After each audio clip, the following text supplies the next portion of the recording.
production. We do have a lot of production going on here.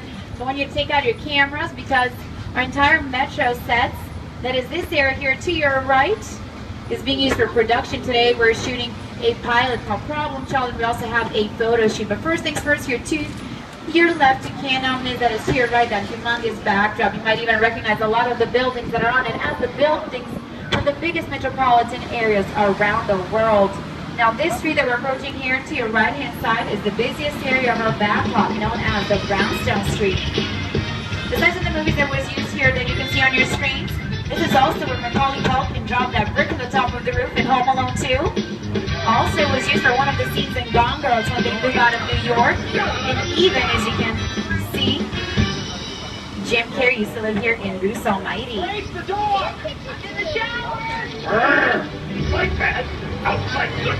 Inside bad, outside good. Now this area we're entering right now is also extensively used for the making of Bruce Almighty. It's famously known as Courthouse Square, but I have a feeling some of you might recognize it better as Hill Valley from Back to the Future. You guys take a look here to your right.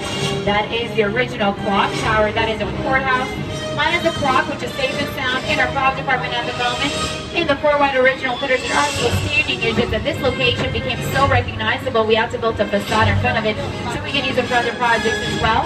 That's also when we added that gazebo over there when we use it as this little teeny tiny town called Grandview for a TV show called The Ghost Whisperer with Jennifer Love Hewitt. And in fact, here is the producer of Back to the Future, Bob Gale, to tell you a bit more about this legendary location.